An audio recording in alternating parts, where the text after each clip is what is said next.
Hi guys છે ને સાફ સફાઈ કરી નાખું કેમ કે ફ્રીજ સરખું કર્યું એટલે બધું ગંદુ થઈ છે રૂમ.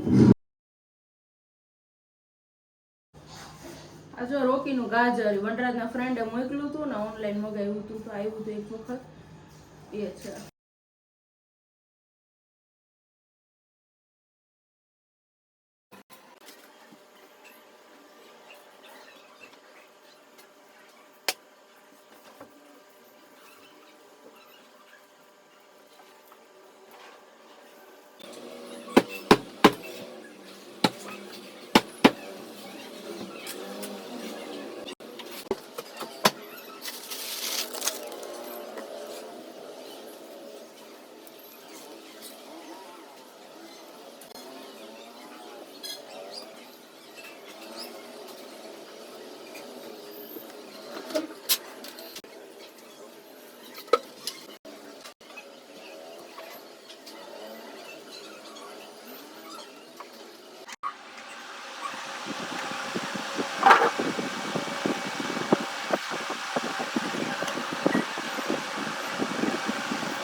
તને ખબર પડી ગઈ એમ પપ્પા જોડે વાત કરતી હતી એમ હે મેં છે ને ચાઈ કરીને સ્પીકરમાં ફોન રાખ્યો એટલે રોકીને ખબર પડી ગઈ પપ્પા જોડે વાત કરું છું એમ. કાં રોકી પપ્પા હમણાં આવશો ને. મેં છે ને પપ્પાને અત્યારે ફોન કર્યો કે શું જમવાનું બનાવું એમ તો પપ્પા કે જમવાનું નથી બનાવવું હું આપણા બંને માટે હોટલમાંથી લઈ આવીશ એમ. તો પપ્પા જોડે વાત કરતી હતી ને મેં ચાઈ કરીને સ્પીકરમાં ફોન રાખ્યો એટલે મેં કીધું રોકીને ખબર પડી જશે એટલે હવે વિચારો દરવાજા આમ જોવે કે પપ્પા ક્યારે આવશે એમ. જો હજી વાર છે રોકી, હજી ઓફિસે કામ પતાવીને આવશે. તો હવે જમવાનું તો બનાવવાનું નથી કેમ કે મારા પપ્પાને તો જરાય ન ગમે કે હું કાંઈ કામ કરું એમ.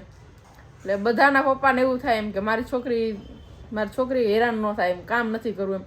મેં કીધું પપ્પા હું એકલી જ છું એમ કાંઈ કામ નથી અત્યારે હું ફ્રી બેઠી છું ટીવી જોઉં છું તો હું આપણે બે માટે જમવાનું બનાવી નાખું પણ પપ્પા કે નહીં જમવાનું નથી બનાવવું. મારા પપ્પાને તો બહુ મારું થાય એમ એટલે જમવાનું બનાવવા ના પાડી એટલે આજે જમવાનું હું નથી બનાવતી પપ્પા લઈ આવશે.